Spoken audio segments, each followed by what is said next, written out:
Hello, good morning students. Today in 12th class physics we are continuing with the chapter end exercise of the fourth chapter. We had completed up to question number 20. आज अभी हम लोग question number 21 ले रहे हैं. आज का first question. Statement पढ़ लीजिए. A straight horizontal conducting rod of length 0.45 meters. एक बच्चों rod दी है. This is a rod. और इसकी लेंथ जो है 0.45 मीटर्स है. ठीक है. A straight conducting rod of length 4.45 metres and mass 60 grams. Length 0.45 है और इसका मास जो है 60 ग्राम्स है. इसको अभी हम लोग केजीज में एक्सप्रेस कर ले रहे हैं. फिर आगे का क्वेश्चन देख लेना. आगे क्या दिया है. अब is suspended by two vertical wires at its ends. अब इसमें इन्होंने क्या किया है. They are suspending this. मतलब इसको कहीं पर लटका कर रखा है. किसकी मदद से. ये दो वायर्स.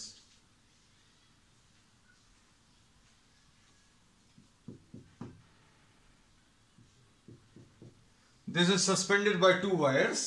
ऐसा दिया है. At its ends a current of 0.5 is set up. अब इसमें एक करंट फ्लो कर रहा है और करंट की वैल्यू 0.5 एम्पियर्स दिया हुआ है. आई की वैल्यू 0.5 एम्पियर्स. अब इसके बाद इन्होंने क्या बोला. What magnetic field should be set up normal to the conductor in order that the tension in the wire is 0. अब बच्चों सोचकर देखना. अगर आपने इस रॉड को दो वायर से अगर सस्पेंड किया तो क्या होगा. इसका वेट नीचे की तरफ एक्ट करेगा और इस वेट को कौन सपोर्ट कर रहा है. The weight is supported by these two wires. तो अब हम लोगों ने इसमें यह बोला है कि अगर इसमें इन्होंने बोला है कि if this mg is balanced by t, these are what the tension in the wire. ऐसा कुछ दिया हुआ है. अब इन्होंने बोला मैग्नेटिक फील्ड अप्लाई किया. In which what magnetic field should be setup normal to the conductor.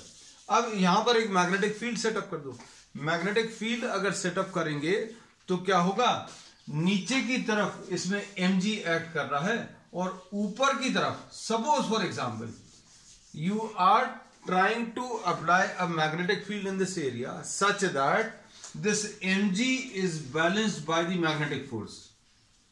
नीचे की तरफ रॉड का वेट एक्ट कर रहा है और ऊपर की तरफ मैग्नेटिक फोर्स एक्ट कर रहा है. तो फिर आपको इन दो वायर्स की जरूरत नहीं पड़ेगी. The wires will not be required at all. Reason is because the weight mg will be balanced by what the magnetic force. When no magnetic field is applied, then what is happening. mg is being balanced by the tension in the wires. mg को कौन support कर रहा है. ये wire support कर रहा है. लेकिन अब इन्होंने क्या बोल दिया है कि भाई mg को वायर्स से सपोर्ट नहीं कराना. mg is not to be supported by the two wires. mg is to be supported by fm. तो क्या होगा. अगर ये mg मैग्नेटिक फोर्स से बैलेंस हो जाएगा तो इन वायर्स का क्या रोल रहेगा. वायर्स का कोई रोल नहीं रहेगा because mg will be perfectly balanced by what the magnetic force. है ना. अब इसमें किस डायरेक्शन में मैग्नेटिक फील्ड लगाना है ये अब आपको चेक करना पड़ेगा. कैसे. अब आप सोच कर देखो. अगर फोर्स ऊपर की तरफ चाहिए, करंट ऐसा कुछ है, तो फोर्स का फॉर्मूला याद होना चाहिए. Force is what I L cross B. Force को अभी हम लोगों ने क्या लिख दिया. I L cross B. तो आप पहले वेक्टर को दूसरी वेक्टर की तरफ घुमा दीजिए. पहले वेक्टर को दूसरे वेक्टर की तरफ घुमाएं. मतलब magnetic field should be applied perpendicular to the paper and inwards. They have not asked for the direction, but still to understand the things clearly I am stating the direction also. है ना. तो current अगर ऐसा flow कर रहा है, magnetic field अंदर की तरफ आएगी. करंट को मैग्नेटिक फील्ड की तरफ अगर घुमाएंगे तो फोर्स का ये डायरेक्शन आएगा. और इस केस में अब हम लोग क्या बोलेंगे बच्चों. fm will be equal to mg. मतलब mg will now be balanced completely. mg will be balanced completely by what the magnetic force. और अगर ये mg मैग्नेटिक फोर्स से बैलेंस हो गया मतलब there will be for this condition there is no tension in the wires. अब देखो Fm की वैल्यू रख लो, Fm की वैल्यू क्या आ जाएगी, ILB, और ये mg है. अब इसमें जो जो चीजें दी हुई हैं वो वैल्यू सब्स्टिट्यूट कर लो बच्चों. I कितना दिया है, I is 0.5 है ना. लेंथ कितना है, लेंथ 0.45 है, और B इसमें कैलकुलेट करना है, और M कितना है, M is 60/1000 है ना, और G कितना है, G अभी आप 9.8 या 10 ले लीजिए. टेक G इक्वल टू 9.8 और 10. अब इसमें ये और ये कैंसिल हो जाएगा, और B की value will be equal to 6 into 9.8 divided by 0.5 into 0.45 into 100. तो ये कितना आ जाएगा सॉल्व करने पर, 6 इंटू 9.8 डिवाइडेड बाय ये 0.5 आएगा, जिसको 0.5 बाय 10 लिख ले रहे हैं, और इसको 45 लिख ले रहे हैं. ये डेसिमल रिमूव हो गया, 5 2 जा 10 आ गया, ये 12 हो जाएगा ऊपर जाकर. 12 इंटू 9.8 डिवाइडेड बाय 45, 3 4 जा 3 15 जा. तो अब आप इसको सॉल्व कर लीजिए. सॉल्व करने पर b की वैल्यू कितनी आ जाएगी, b सॉल्व करने पर बच्चों 4 9 जा 36 डिवाइडेड बाय 15, मतलब 2 पॉइंट कुछ वैल्यू आएगी. नंबर्स पर देख लें कहीं पर कुछ छूट तो नहीं रहा. 0.5 ठीक. लेंथ ऑफ द रॉड 60/1000, 60/1000 ये 100 आएगा. ठीक.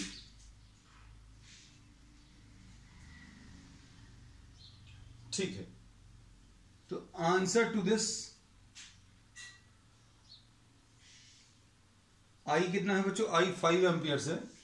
हाँ ये आई 5 एम्पियर्स है बच्चों. ये अभी हमने गलत लिख दिया था, दिस इज 5 एम्पियर्स. वही अभी हम कह रहे हैं कुछ गड़बड़ है. आई इज 5 एम्पियर्स, मतलब ये वाली वैल्यू जो है ये 5 है, ये 5 है, मतलब ये 10 से डिवाइड नहीं होगा, है ना. अब इसको ठीक कर दें.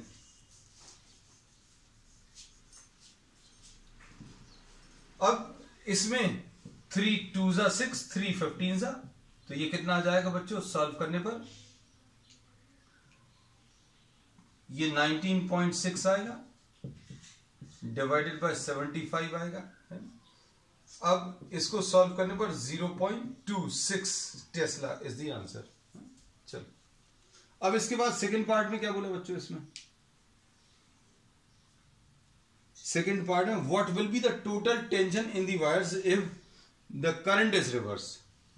अब इसमें देखना ध्यान से, अभी तक क्या था, ये कंडीशंस अच्छे से समझना.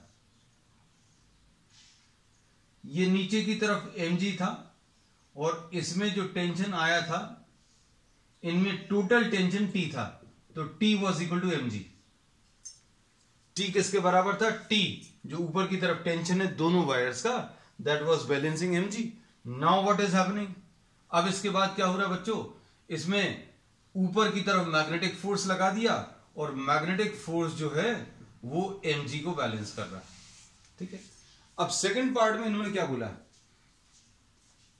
अब सेकंड पार्ट में इन्होंने ये बोला कि direction of current is reversed.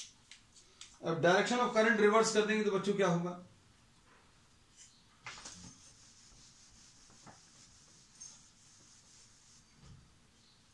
ये हम डायग्राम ड्रॉ कर देना. इसमें डायरेक्शन ऑफ करंट आपने रिवर्स कर दिया, मैग्नेटिक फील्ड अभी भी ऐसी ही है, नीचे की तरफ क्या एक्ट कर रहा था बच्चों, mg, और नीचे की तरफ क्या एक्ट कर रहा था बच्चों, नीचे की तरफ mg एक्ट कर रहा था, और ये मैग्नेटिक फोर्स. अब since the direction of current is reverse, current अगर ऐसा था तो मैग्नेटिक फोर्स ऊपर की तरफ था. अब करंट अगर ऐसा कुछ है, करंट का ये डायरेक्शन है, मैग्नेटिक फील्ड ये है, तो करंट को मैग्नेटिक फील्ड की तरफ रोटेट करो, करंट को मैग्नेटिक फील्ड की तरफ रोटेट करो. Direction of magnetic force will be given by the thumb. तो अब हम लोग क्या बोलेंगे, टेंशन इन दी वायर्स। अब ये बच्चों tension in the wires will be equal to what, Fm plus mg। Fm plus mg, लेकिन Fm किसके बराबर है बच्चों, mg के बराबर है। तो mg प्लस mg यानी 2mg आ जाएगा, है ना। अब इसको सॉल्व कर लो। अब इसमें m की वैल्यू मालूम है अभी हम लोगों को। m कितना है 60 ग्राम, तो 60 बाय 1000। g की वैल्यू बच्चों कितनी है 9.8, मतलब लगभग 10 ले सकते हैं, तो ये कैंसिल होगा, 9.8 ले लीजिएगा। तो ये कितना आ जाएगा 2 6, ये 10 और 10 कैंसिल हो जाएगा, ऐसा अप्रोक्सीमेटली मान सकते हैं। तो क्या बचेगा 12 डिवाइडेड बाय 10 यानी 1.2। और अगर आप 9.8 ले लोगे तो थोड़ा सा चेंज आ जाएगा, 98 इंटू 12 8 are 96, 12 9 are 108 एंड 9 117। तो इसका आंसर बच्चों कितना आ जाएगा 1.176 newtons. So this is the solution to what, the 21st problem, है ना। अब इसमें नेक्स्ट क्वेश्चन नंबर 22 देखो।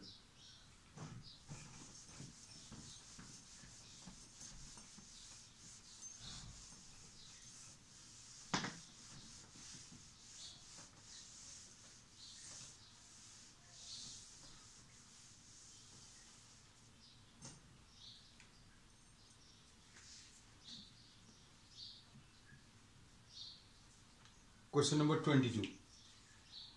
The wires which connect the battery of an automobile to its starting motor may carry a current of 300 amperes. ये दो wires हैं, इन्होंने ऐसा बोला है। The wires which connect the battery, ये जो बैटरी को कनेक्ट कर रहा है, ये बैटरी है,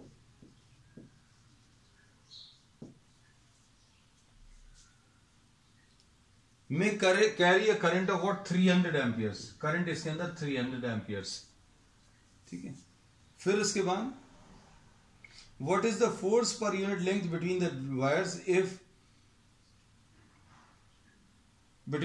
if they are 70 centimetre long and 1.5 centimetre apart. इन्होंने बोला एक बैटरी है, बैटरी से जो दो वायर्स निकली हैं उनमें करंट जो है सेम डायरेक्शन में फ्लो कर रहा है, और करंट की वैल्यू बच्चों कितनी है 300 एम्पियर्स, और लेंथ दिया है, length of these wires this is given 70 centimetre, और distance between these two wires D की वैल्यू, डी बच्चों कितना दिया 1.5 सेंटीमीटर, ठीक है। और इसके बाद क्या दिया, अब these are carrying current in the same direction. तो ये अभी हम लोग मालूम है, if two current carrying conductors parallel to each other are carrying current in the same direction then they attract each other. मतलब इसमें ये कह सकते हैं two conductors, two parallel conductors carrying current in the same direction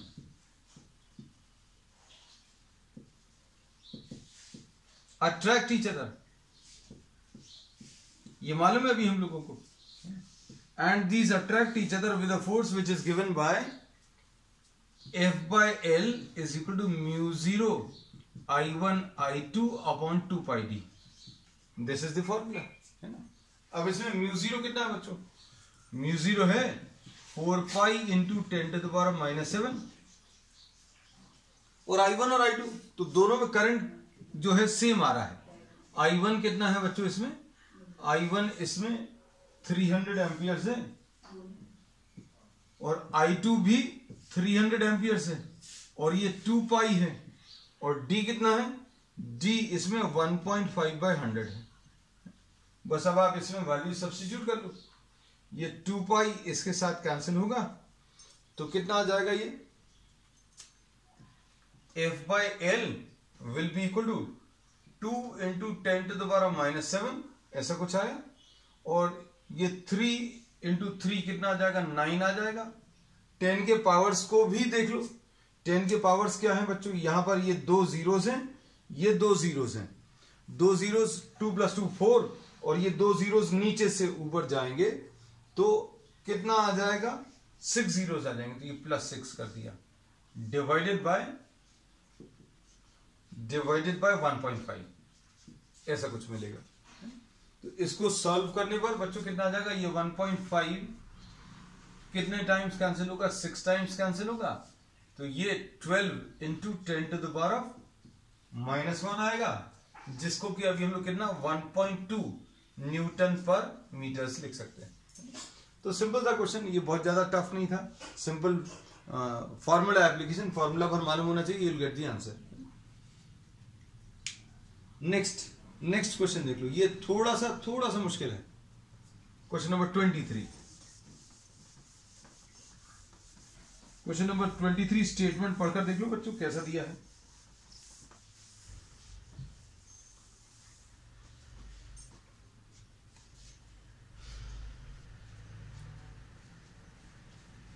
A uniform magnetic field of 1.5 T exists in a cylindrical region। Question number 23 में एक cylindrical reason है, ऐसा कुछ दिया है,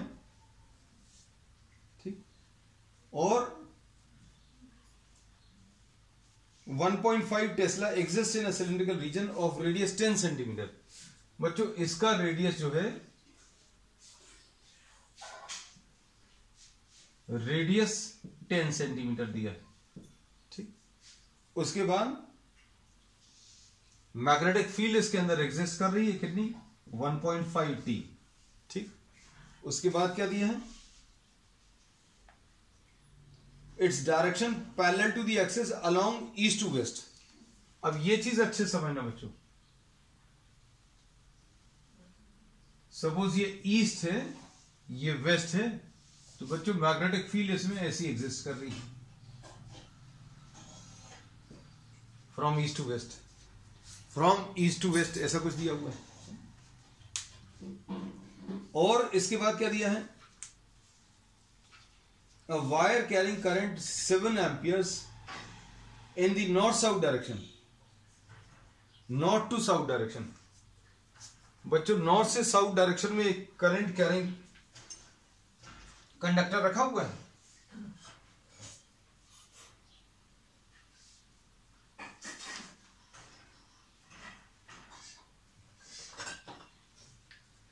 अब इसमें देखना ध्यान से,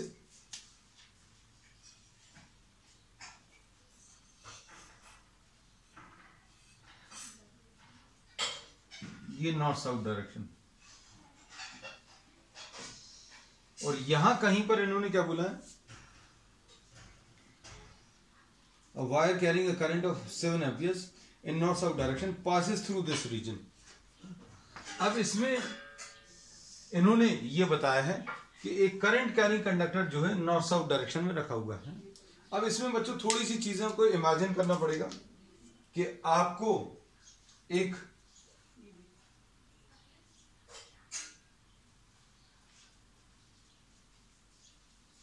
सिलिंड्रिकल पोर्शन दिया है ना।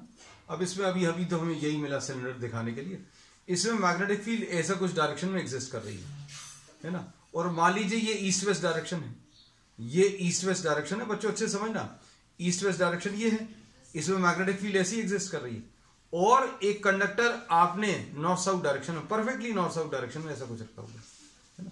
अब कंडक्टर की लेंथ नहीं दी, कंडक्टर मतलब अगर इमेजिन करना सारी चीजों को, अगर ये कंडक्टर ऐसे रखा हो perfectly passing through the centre, तो इसका जो लेंथ लाई कर रही है मैग्नेटिक फील्ड के अंदर, वो किसके बराबर आ जाएगी, जो लेंथ कंडक्टर की इस मैग्नेटिक फील्ड में लाई कर रही है, वो उसकी लेंथ डायमीटर के बराबर आएगी।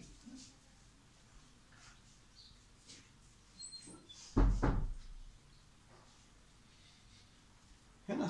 So length of the conductor which is lying inside the magnetic field length of the conductor which is lying inside the magnetic field, क्योंकि मैग्नेटिक फील्ड अभी हम लोगों ने बोला इस सिलेंडर के अंदर लाई, मैग्नेटिक फील्ड जो है इस सिलेंडर के अंदर एग्जिस्ट कर रही है, और किस डायरेक्शन में एग्जिस्ट कर रही है, नॉर्थ साउथ डायरेक्शन में एग्जिस्ट कर रही है, सॉरी ईस्ट वेस्ट डायरेक्शन में, और कंडक्टर नॉर्थ साउथ डायरेक्शन में। तो ईस्ट वेस्ट डायरेक्शन ये है मैग्नेटिक फील्ड, और कंडक्टर ऐसा रखा हुआ है। तो कंडक्टर की कितनी लेंथ मैग्नेटिक फील्ड में लाई कर रही है, तो जितनी लेंथ इसकी है, और ये लेंथ क्या है, डायमीटर है, तो अब हम लोग ये बोलेंगे the length which is lying inside a part में,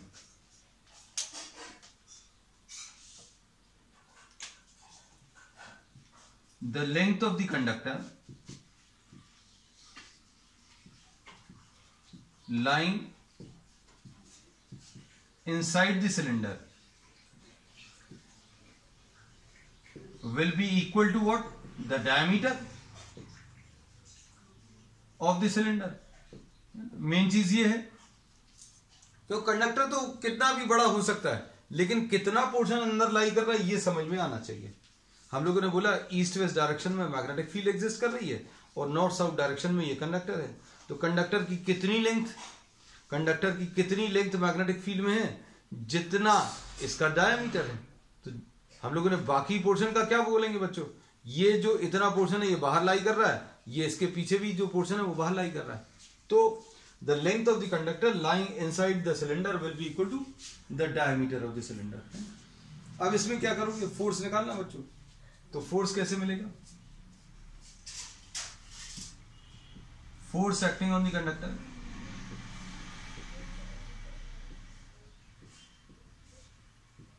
force acting on the conductor बच्चों कितना आ जाएगा, I into L into B into sine theta, और साइन थीटा कितना आ जाएगा बच्चों, थीटा 90 आएगा। 90 क्यों आएगा, क्योंकि मैग्नेटिक फील्ड इस सिलेंडर के अंदर एग्जिस्ट कर रही है, और किस डायरेक्शन में एग्जिस्ट कर रही है, ईस्ट वेस्ट डायरेक्शन में, और करंट किस डायरेक्शन में आ रहा है, नॉर्थ साउथ डायरेक्शन में।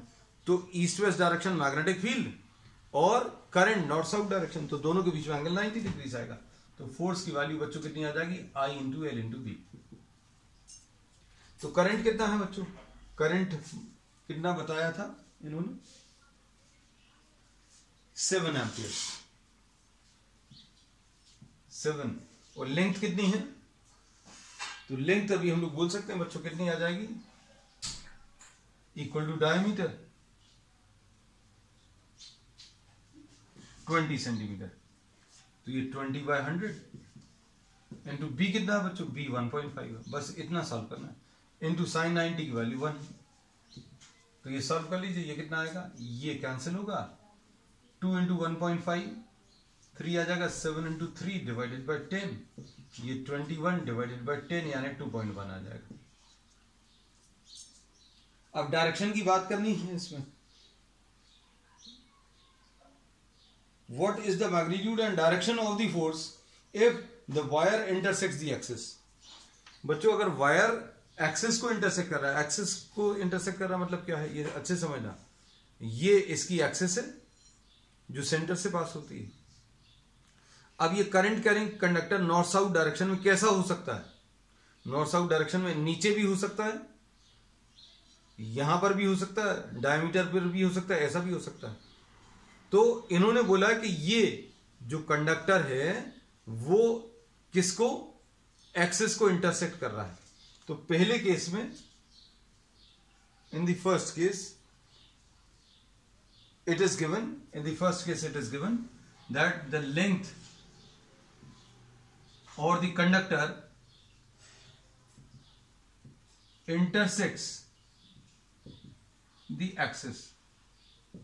कंडक्टर जो है बच्चों किसको, एक्सिस को इंटरसेक्ट कर रहा है, एक्सिस ये है, और कंडक्टर अगर आपने लिया, कंडक्टर ऐसा हो सकता है, अगर कंडक्टर ऐसा है तो एक्सिस को कट नहीं करेगा। इमेजिन करने के लिए अभी हम आपको ये पेन दिखा दे रहे हैं, ये बच्चों मैग्नेटिक फील्ड है,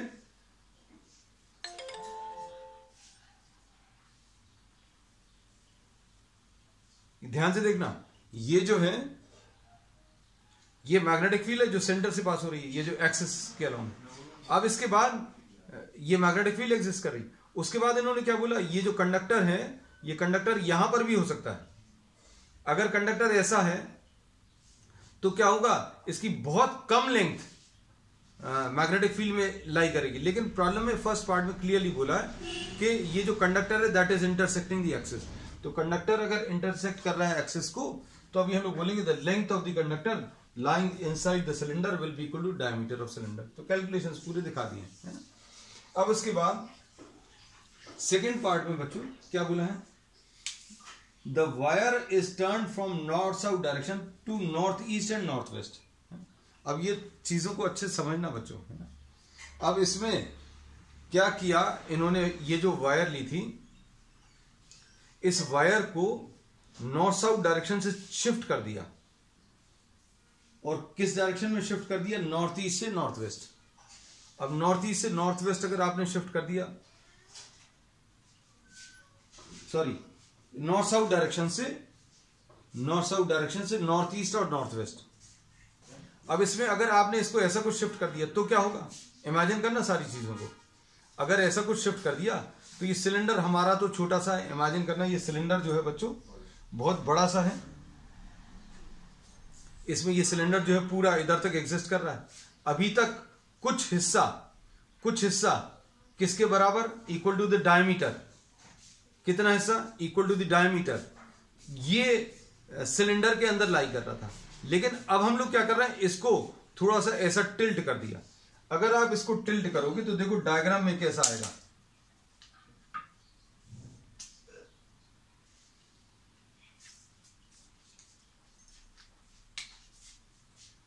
now this is the conductor. अब क्या होगा बच्चों, इसमें ध्यान से देखना, ये अब थोड़ी सी ज्यादा लेंथ किसके अंदर, सिलेंडर के अंदर आ जाएगी। अगर आपने किसी सिलेंडर के अंदर किसी कंडक्टर को ऐसे रखा और तिरछे में रखा, अगर आपने कंडक्टर को ऐसे तिरछे, सिलेंडर याद रखना ऐसा कुछ है, इसमें अगर आपने ऐसा कुछ प्लेस कर दिया तो क्या होगा, then larger length of the conductor will be lying inside the cylinder. तो क्या होगा बच्चों, इसमें क्या बढ़ जाएगी, लेंथ बढ़ जाएगी। लेकिन अब लेंथ बढ़ने से क्या चेंज आएगा वो भी अभी हम लोगों को डिस्कस करना है, तो वो डिस्कस कर लेना। देखो नाउ द कंडक्टर इज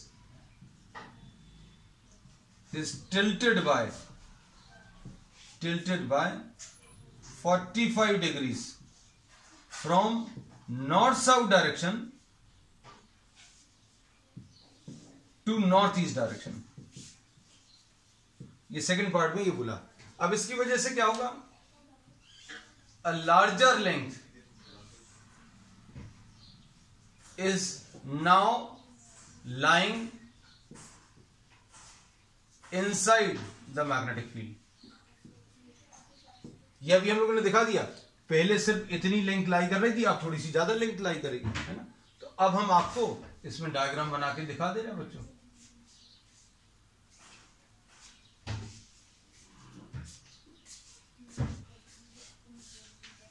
अगर सिर्फ इतने से हिस्से में मैग्नेटिक फील्ड एग्जिस्ट कर रही थी, देखना ये इस डायग्राम में एकदम परफेक्टली क्लियर हो जाएगा। अगर ऐसी कुछ मैग्नेटिक फील्ड थी बच्चों, तो अभी सिर्फ इतनी लेंथ लाई कर रही थी, अब आपने इसको टिल्ट कर दिया। कितने एंगल से टिल्ट कर दिया बच्चों, 45 डिग्री से टिल्ट कर दिया। तो अब क्या होगा, ज्यादा लेंथ मैग्नेटिक फील्ड में लाई करेगी। ये एल डैश लिख लो, सपोज ये एल है। एल किसके बराबर था बच्चों, 2r के बराबर। तो ये अभी हमने पहले ही बता दिया था, L was equal to what, 2r, जो कि 20 आया था, है ना। तो अब एल डैश कैसे निकालोगे, तो इसके लिए अभी हम लोग क्या ले लोगे, साइन या cos 45 will be equal to base L divided by L dash. तो एल डैश की वैल्यू बच्चों कितनी आ जाएगी, एल अपॉन cos 45 यानी √2l। So now we say that a larger length will be lying inside, ज्यादा length lie करेगी। लेकिन अब फॉर्मूला भी चेंज हो जाएगा। फॉर्मूला क्या आ जाएगा, फॉर्मूला ILB साइन थीटा होगा। तो साइन थीटा की जगह बच्चों कितना आ जाएगा, साइन 45 आ जाएगा। साइन 45 क्यों आएगा, क्योंकि अब लेंथ जो है वो मैग्नेटिक फील्ड के साथ, ये जो लेंथ है बच्चों, ये जो लेंथ है वो मैग्नेटिक फील्ड के साथ कितना 45 डिग्रीज का एंगल बना रही है। तो आई इसमें ऐसे ही लिखा हुआ है। एल को अपन लोगों ने क्या लिख लिया, एल को लिख लिया √2l, ध्यान से देखना। बी ऐसे ही लिखा हुआ है, साइन 45 की वैल्यू 1/√2। तो ऐसा देखने में लग रहा था, ऐसा देखने में लग रहा था कि फोर्स बढ़ जाएगा। फोर्स क्यों बढ़ जाएगा, क्यों लग रहा था, क्योंकि लेंथ पहले कम लेंथ लाई कर रही थी, लेकिन अब ज्यादा लेंथ लाई कर रही है। लेकिन लेंथ बढ़ने की वजह से फोर्स नहीं इंक्रीज हुआ। क्यों? क्योंकि ये साइन 45 वाले फैक्टर में ये √2 और √2 कैंसिल हो जाएगा। तो जैसे पहले आ रहा था ILB, वैसे ही अभी भी आएगा I इंटू एल। आई कितना है बच्चों, एल सॉरी आई है 7 और एल कितना था बच्चों 20/100 और बी कितना है बच्चों 1.5। तो ये सॉल्व करने पर 2.1 न्यूटन ही आएगा। तो ये बड़ा इंपॉर्टेंट कॉन्सेप्ट है, जिसमें अभी हम लोगों ने ये देख लिया क्या कि वायर अगर perpendicular to the magnetic field रखी है तो इसमें लेंथ कम आ रही है, और अगर आपने ये वायर ऐसी कुछ रख दी तो ज्यादा लेंथ मिलेगी। किसी किसी के दिमाग में आ जाता है कि भैया कंडक्टर तो इतना ही सा था, तो कंडक्टर इतना ही सा नहीं था बच्चों, ये बाहर भी एग्जिस्ट कर रहा था। लेकिन अब अगर आपने तिरछा कर दिया तो इसकी ज्यादा लेंथ अब मैग्नेटिक फील्ड में लाई करेगी, और कितनी लेंथ लाई करेगी वो अभी हमने निकाल लिया। तो फोर्स में कोई चेंज नहीं आएगा। अब फोर्स का डायरेक्शन अगर देखना है तो फोर्स का डायरेक्शन निकालने के लिए अभी हम लोग किसका यूज करेंगे, राइट हैंड रूल का यूज करेंगे। और करंट नॉर्थ से साउथ की तरफ जा रहा है, नॉर्थ से साउथ की तरफ अगर जा रहा है, देखो करंट इसमें नॉर्थ से साउथ की तरफ जा रहा है, और आप करंट को मैग्नेटिक फील्ड की तरफ रोटेट करो तो अंदर की तरफ, अंदर की तरफ मतलब force will be vertically downward. अब इसमें एक पार्ट और है, तीसरे पार्ट में the wire in the north south direction is lowered from the axis by a distance of 6 centimetre. अब देखो ये भी बड़ा, अभी तक इन्होंने क्या बोला था फर्स्ट पार्ट में कि मैग्नेटिक फील्ड ऐसी है, magnetic field east west direction में है, और ये कंडक्टर नॉर्थ साउथ डायरेक्शन में, लेकिन एक्सिस से पास हो रहा, मतलब क्या बोलेंगे, ये लेंथ जो मैग्नेटिक फील्ड के अंदर लाई कर रही है वो डायमीटर के बराबर है। अब इन्होंने क्या किया, इन्होंने बोला सेंटर वाले पॉइंट से 6 सेंटीमीटर नीचे खिसका दिया वायर को। अब 6 सेंटीमीटर नीचे खिसका देंगे तो क्या होगा बच्चों, लेंथ जो मैग्नेटिक फील्ड के अंदर लाई कर रही थी वो कम हो जाएगी, है ना। तो अब हम इसका भी डायग्राम आपको बनाकर दिखा दे रहे हैं अलग से, क्योंकि इसमें डायग्राम्स बहुत सारे लगेंगे बच्चों, है ना।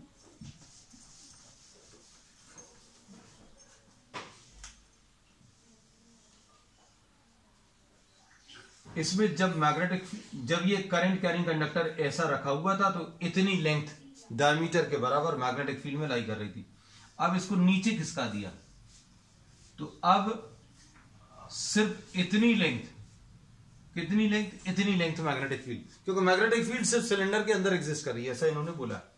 तो बच्चों ये 6 है, और क्या दिया, रेडियस, इसका रेडियस बच्चों 10 है। तो अब कितनी लेंथ लाई करेगी, ये वाली लेंथ निकाल सकते हो बच्चों। ये कैसे मिलेगा, सपोज ये x है, x will be equal to √10² - 6² यानी 100 - 36 यानी 64 यानी कि 8 आ जाएगा। तो ये 8 आ गया, ये भी 8 आ गया, तो टोटल लेंथ ये अगर 8 है बच्चों,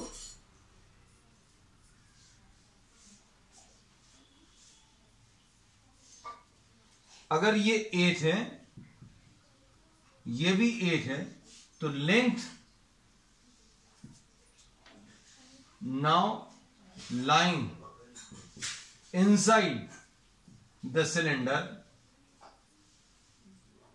reduces to 16 सेंटीमीटर। पहले 20 था, अब कितना हो गया, 16 हो गया। अब क्या करोगे, फोर्स निकाल लो बस। इसमें अब कैलकुलेशंस ज्यादा नहीं है, कैलकुलेशंस में अब क्या आ जाएगा, force will be equal to I × L × B current की वैल्यू बच्चों कितनी थी, करंट कितना था 7 था, लेंथ की वैल्यू 16/100 है, मैग्नेटिक फील्ड बच्चों कितनी है, मैग्नेटिक फील्ड 1.5 है। तो इसको सॉल्व कर लो, तो कितना आ जाएगा 1.5 into 16 will be 1.5 into 16 will be 24 और 24/100 इंटू